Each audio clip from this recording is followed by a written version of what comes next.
예수님은 요한복음 15장 포도나무 비유를 통해서 풍성한 열매 맺는 것의 중요성을 말씀하십니다. 너희가 내 안에 거하고 내 말이 너희 안에 거하면 무엇이든지 원하는 대로 구하라. 그리하면 이루리라. 너희가 열매를 많이 맺으면 내 아버지께서 영광을 받으실 것이요 너희는 내 제자가 되리라. 예수님은 하나님의 자녀된 우리가 풍성한 열매를 거둠으로 하나님께 영광 돌리기를 원하십니다. 오늘 본문은 세례 요한의 사역에 대한 말씀입니다. 아시는 대로 세례 요한은 예수님보다 6개월 먼저 태어났습니다. 그 예수님 앞서 사역을 시작함으로 예수님의 사역을 예비하는 역할을 감당했습니다. 세례 요한의 선지자로서의 그 사역의 시작은 그에게 하나님의 말씀이 임함으로 시작되었습니다. 하나님의 말씀이 빈들에서 사가랴의 아들 요한에게 임한지라. 세례 요한은 자신이 스스로 깨달은 사실을 사람들에게 말한 것이 아닙니다. 그가 사람들에게 말한 것은 하나님이 그에게 하신 말씀, 곧 레마의 말씀입니다. 사도 마태는 세례 요한이 전한 메시지를 이렇게 증거합니다. 회개하라, 천국이 가까이 왔느니라. 세례 요한은 자신의 이 메시지를 듣고 회개하는 사람에게 제사함을 얻게 하는 세례를 베풀므로 예수님의 공생의 사역을 준비하였습니다. 그런데 세례 요한은 그에게 세례를 받으려고 나오는 어떤 무리에게 이렇게 엄하게 책망합니다. 독사의 자식들아, 누가 너희에게 일러 장차 올 진노를 피하라 하더냐. 그러므로 회개에 합당한 열매를 맺고 속으로 아브라함이 우리 조상이라 말하지 말라. 내가 너희에게 이르노니 하나님이 능히 이 돌들로도 아브라함의 자손이 되게 하시리라. 이미 도끼가 나무 뿌리에 놓였으니 좋은 열매 맺지 아니하는 나무마다 찍혀 불에 던져지리라.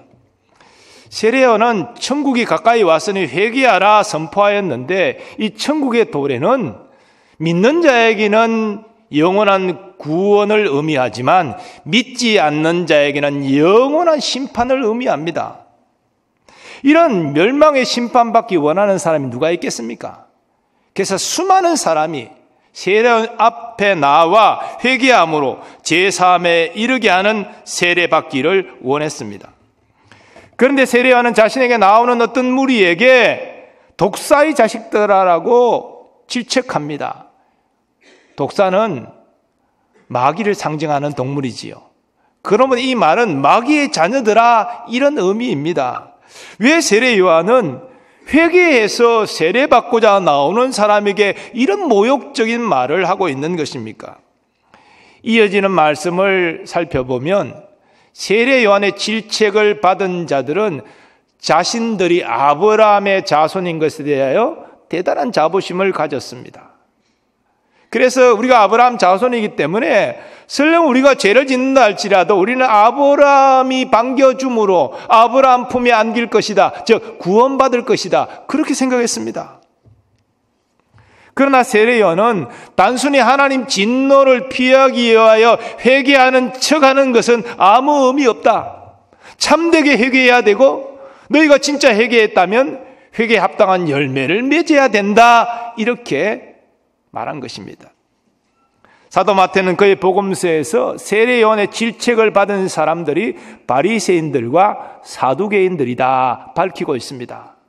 바리새인들은 그들의 율법 준수로 말미암아 대단한 자부심을 가졌던 사람이고 사두개인들은 그들이 누리는 세상 권세로 말미암아 대단한 자부심을 가진 당시 유대 종교 지도자들이었습니다. 그러나 그들은 단지 제사함을 받는 세례만을 원했습니다. 그래서 회개하는 척 했다는 것입니다. 세례 요한은 그들의 마음의 중심을 알았기 때문에 회개에 합당한 열매를 맺으라고 엄히 책망한 것입니다. 옆에 있던 사람들은 세례 요한의 책망하는 말을 듣고 깜짝 놀라 이럽니다. 그러면 우리는 무엇을 하리까? 이에 세례 요한이 말합니다. 옷 두 벌 있는 자는 옷 없는 자에게 나눠줄 것이요 먹을 것이 있는 자도 그렇게 할 것이니라. 그리고 세리들이 묻습니다. 선생이여, 우리는 무엇을 하리까? 역시 세례 요한이 저들에게 말합니다. 부과된 것 외에는 거두지 말라. 정한 세금 외에 더 세금을 징수하지 말라는 말입니다. 그러자 군인들도 묻습니다. 우리는 무엇을 하리까? 이에 요한이 저들에게 대답합니다. 사람에게서 강탈하지 말며 거짓으로 고발하지 말고 받는 급료를 족한 줄로 알라. 오늘 본문의 이 세례 요한의 말은 그의 사상이 담긴 말이 아닙니다. 이것은 하나님의 말씀입니다. 성령의 감동을 받고 하나님의 뜻을 세례 요한이 전한 것입니다. 그러면 하나님께서 오늘 본문의 말씀을 통해 우리에게 무엇을 교훈하고 계십니까? 세례 요한의 메시지를 통해서 하나님께서 우리에게 말씀하시는 것은 회개와 그리고 회개에 합당한 열매 맺는 것의 중요성입니다. 오늘 본문에서 회개라는 헬라어 메타노이아는 마음을 바꾸다라는 말에서 유래되었습니다. 즉 회개라는 것은 죄된 삶에서 마음을 바꾸어 말씀에 순종하는 의로운 삶으로 나아가는 것입니다. 이런 의미에서 회개는 죄된 삶을 하나님께 먼저 고백하는 것이 먼저입니다. 그리고 이 죄된 삶을 벗어나 이제는 의로운 삶으로 나아갈 것을 결단합니다. 더불어서 하나님이 이 죄된 삶을 용서하여 달라고 하나님의 자비와 긍휼에 호소하는 것, 이것이 회개입니다. 그러므로 모든 사람은 이 회개를 통하여 예수 그리스도를 믿음으로 구원받을 수 있습니다. 어느 누구도 예외가 없습니다. 성경은 모든 사람은 허물과 죄로 죽어 있다고 말합니다. 하나님의 진노 아래 있는 죄인이라고, 원수라고 말합니다. 그러면 하나님이 이런 죄인을 어떻게 구원하십니까? 하나님의 구원 역사는 성령께서 그 죄인의 마음을 열어서 그 죄의 실체를 깨닫게 하시는 것입니다. 내가 죄인이구나. 하나님 앞에 내가 죄인이구나. 이를 깨닫게 하시는 역사로부터 시작됩니다. 어떤 사람이 죄를 깨닫는 것은 자기가 돌을 닦아서 스스로 깨닫는 게 아니고 또 어떤 가르침을 받아서 교육으로 깨닫는 것이 아닙니다. 성령께서 그의 마음을 열어 깨닫게 하시는 것입니다. 물론 이를 위해서 누군가가 복음을 전할 수 있겠고 또 설교를 할 수 있겠고 그리고 그가 어떤 성경 구절의 도움을 얻을 수도 있습니다. 하지만 복음 전도가 그로 하여금 죄인됨을 깨닫게 하지 않습니다. 또 설교가 그로 하여금 죄를 깨닫게 하는 것이 아닙니다. 성경 구절 자체가 죄를 깨닫게 하시는 것이 아니라 그 모든 것은 도구이고 죄를 깨닫게 하시는 것은 하나님의 역사인 줄 믿습니다. 하나님의 능력 아니고선 죄인이 죄를 깨달을 수 없습니다. 회개에 이를 수도 없는 것이지요. 그리고 이렇게 성령의 역사로 자신의 죄인됨을 깨닫고 회개할 때에 역시 성령의 역사로 예수님을 구주로 믿고 구원받을 수 있는 것입니다. 사도 바울은 3차 전도여행을 마치고 예루살렘으로 가면서 밀레도로 에베소 교회 장로들을 청합니다. 그러면서 자신이 사역한 것을 요약하여 말하면서 그들에게 에베소 교회를 당부합니다. 근데 이 사도 바울의 말 가운데 그의 복음 사역의 핵심이 담겨져 있는 말씀이 나오는데 이런 것입니다. 유대인과 헬라인들에게 하나님께 대한 회개와 우리 주 예수 그리스도에 대한 믿음을 증언한 것이라. 쉽게 말하면 너희가 하나님 앞에 죄인이므로 하나님 앞에 회개하라 이렇게 요청했다는 것입니다. 두 번째로 너희가 구원받는 것은 오직 주 예수 그리스도를 믿는 것이다. 주 예수를 믿으라. 회개와 예수님에 대한 믿음 두 가지를 선언했다는 것입니다. 이처럼 하나님께 대한 회개와 주 예수 그리스도에 대한 믿음은 분리될 수 없는 구원을 위한 한 짝입니다. 그래서 과거 청교도들은 이 하나님 앞에 회개하여 예수 그리스도를 구주로 믿음으로 구원받는 것을 회심했다라고 표현했습니다. 정말 진실로 자신의 죄인됨을 깨닫고 회개하고 유일한 구주 예수 그리스도를 믿어 구원받았을 때 당신은 회심하였습니다. 이렇게 얘기한 것이죠. 저도 그런 의미에서 여러분에게 묻겠습니다. 여러분은 회심하셨습니까? 자, 이것을 왜 제가 강조하느냐면 오늘날 회개하지 않고 예수를 믿는 사람들이 있다는 것입니다. 그들은 이 땅에서 부귀영화를 누리게 할 성공시켜줄 도우미로서의 예수를 믿습니다. 이 땅에서 윤리 도덕적인 고상한 삶을 살아갈 인도자로서의 예수를 믿습니다. 사회 정의를 실현시켜 주실 예수를 믿습니다. 그러나 그것은 믿음의 핵심이 아닙니다. 우리를 죄에서 구원하실 하나님의 독생자 예수 그리스도를 믿는 것이 믿음의 핵심인 것이지요. 회개 없는 믿음은 다 가짜입니다. 이것은 회심하지 못한 것입니다. 다시 묻겠습니다. 여러분은 회심하셨습니까? 우리는 예수 그리스도를 믿음으로 구원받습니다. 그러나 그 앞에 하나님 앞에 죄인됨을 회개하는 것이 먼저라는 것입니다. 그런데 구원받기 위한 이 회개와 더불어서 구원받은 이후에도 회개가 필요합니다. 하나님의 자녀가 되고 나서 회개하는 것은 다시 구원받기 위한 것은 아니지요. 하지만 우리가 범죄함으로 하나님과 서먹한 관계가 되었을 때 이 관계를 회복하기 위하여 우리는 죄사함이 필요하고 회개가 필요합니다. 칼빈은 그의 저서 기독교 강요에서 신자는 매일 중생해야 된다라는 말을 합니다.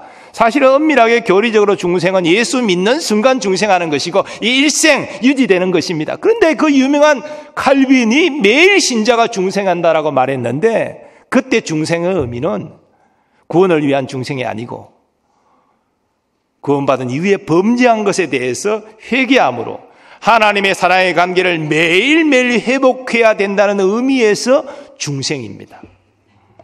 우리는 구원받아도 우리 안에 죄성이 여전히 남아있기 때문에 매일매일 하나님 말씀대로 살지 못하고 범죄합니다. 그러면 우리는 매일매일 회개가 필요합니다. 회개함으로 하나님과의 관계를 사랑의 관계로 회복할 필요성이 매일매일 제기된다는 것이지요.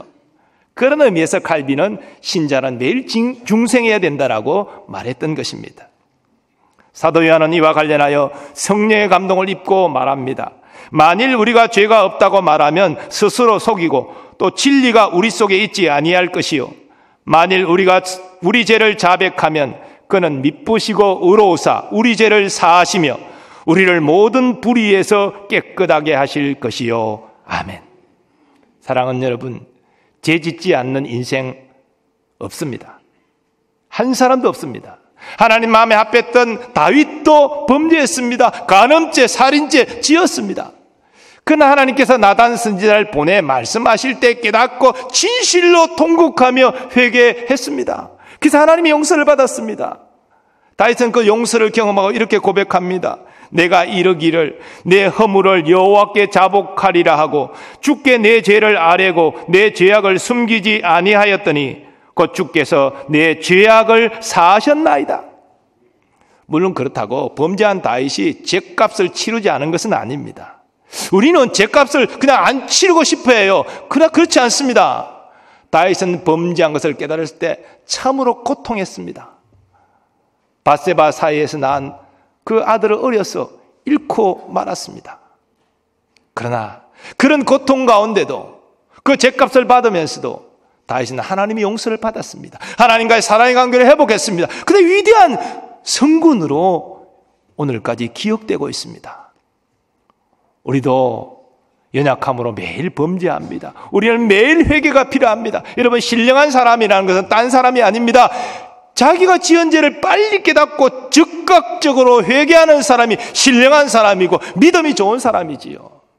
그런 사람의 심령은 주의 은혜의 사랑의 관계가 떠나지 않은 것이죠. 하나님이 깨닫게 하실 때에 민감하게 깨닫고 빨리 회개함으로 하나님과의 사랑의 관계를 늘 유지하는 여러분 되시기를 축복합니다.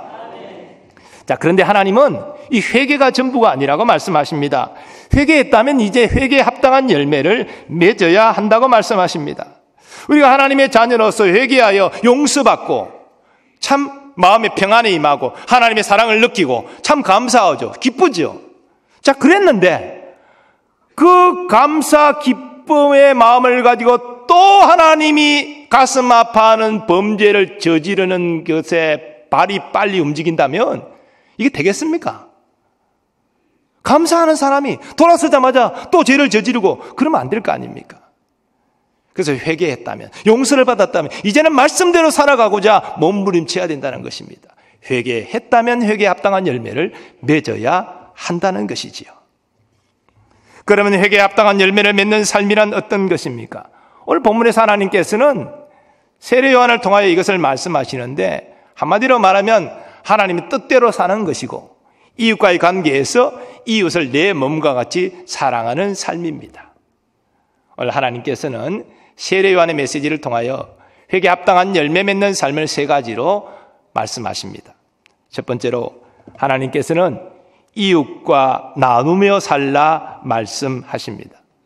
오늘 세례 요한의 말은 말씀드린 대로 그의 사상이 아닙니다. 하나님의 말씀입니다.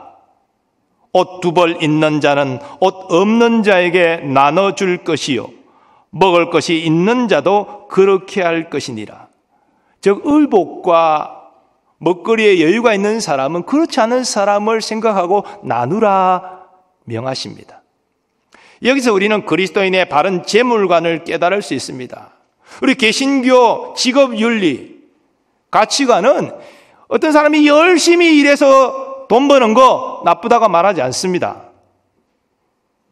근데 문제는 그 재물을 그저 쌓아놓을 목적으로 돈 버는 것입니다. 그리고 자기와 자기 가족만을 위하여 이기적으로 쓰는 것입니다. 이것이 악한 것이지요. 하나님께서는 너와 너희 가족이 필요한 대로 쓰라 허락하십니다. 그러나 남는 것, 여유가 있는 것, 이제는 그렇지 못한 사람을 생각하고 그들과 나누라, 베풀라, 섬기라 명하십니다. 그것이 그리스도의 바른 재물관이라는 것입니다.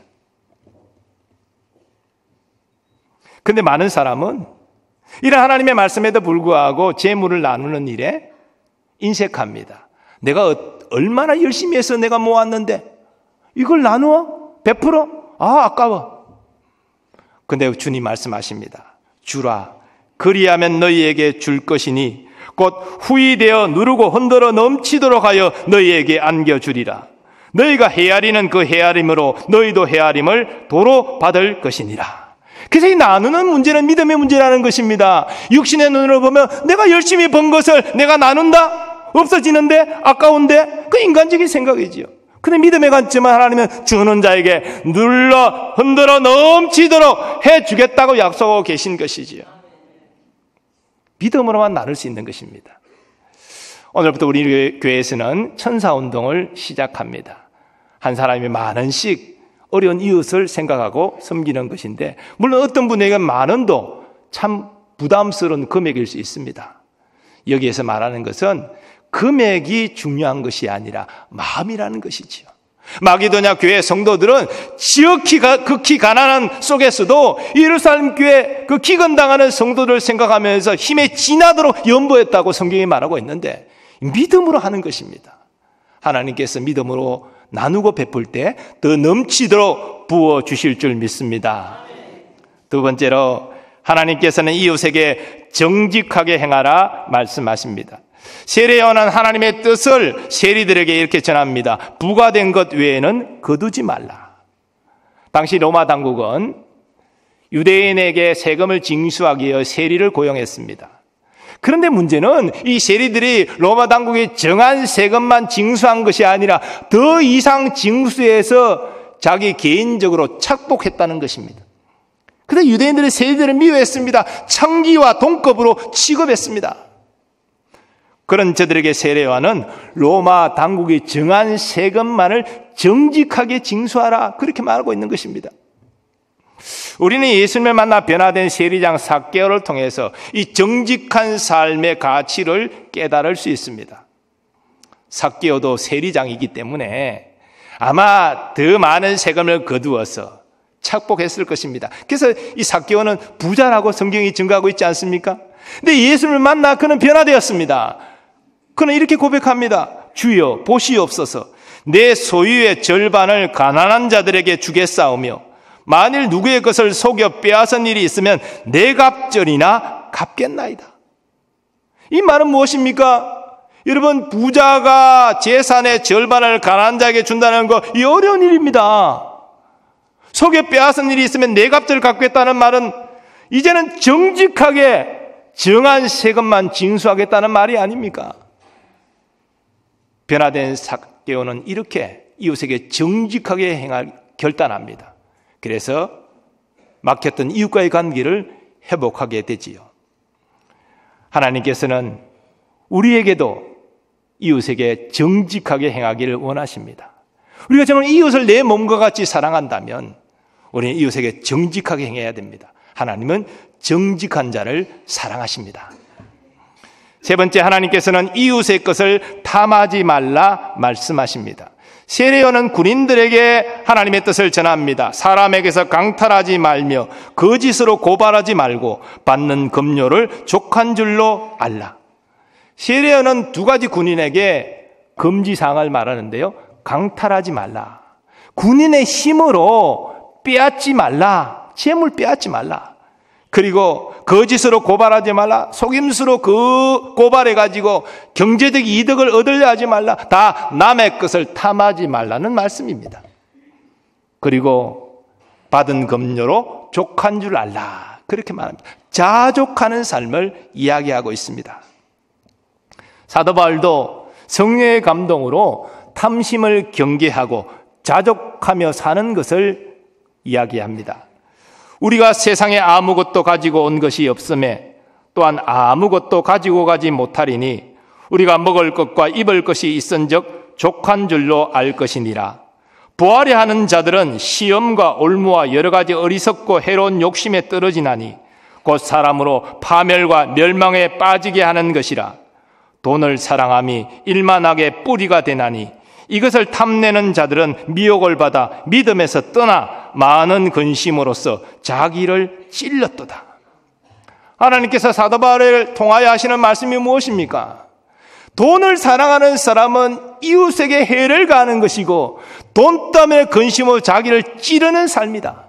너희는 그와 같은 삶을 살지 말고 하나님 내게 허락하신 것에 대해서 감사하고 자족하며 살아. 이것이 너희의 행복이니라. 이 말씀하고 계신 것입니다. 오늘날 세상 사람들이 우리 그리스도인을 비웃고 조롱하는 몇 가지 내용들이 있습니다만은 그 중에 하나, 제 마음에 가슴 아프게 다가오는 것은 예배당 안에서 손을 맞잡고 하나님 저를 용서해 주십시오 이렇게 회개하고 예배당 바깥으로 나가서 여전히 똑같이 그 회개한 죄를 짓는 이것을 여러 모양으로 표현하면서 비웃고 조롱하는 것입니다. 우리가 정말 회개했다면 회개에 합당한 열매를 맺어야 합니다. 하나님은 그것을 우리에게 원하십니다. 그래서 이웃과의 관계에서 이제는 나누며 살아라. 정직하게 이웃에게 행하라. 이웃의 것을 탐하지 말고 네게 있는 것으로 자족하며 감사하며 살아라. 하나님께서는 오늘 우리에게 말씀하십니다. 예수님은 이러한 우리의 삶을 빛된 삶으로 또 착한 행실로 말씀하셨습니다. 이같이 너의 빛이 사람 앞에 비치게 하여 그들로 너의 착한 행실을 보고 하늘에 계신 너의 아버지께 영광을 돌리게 하라. 오늘 하나님께서 우리에게 원하십니다. 이 착한 행실을 통하여 나에게 영광을 돌려라. 내 이웃에게 기쁨을 주어라. 그리고 이런 삶이 너에게 진짜 행복이 임하는 하나님의 역사가 나타날 것이다. 사랑하는 여러분, 회개에 합당한 열매를 맺음으로 하나님을 기쁘시게 하시기 바랍니다. 이웃에게도 유익을 줄 수 있는 축복의 통로 되시기 바라고 무엇보다 여러분에게 참 만족과 행복이 임하시기를 예수님의 이름으로 축원합니다.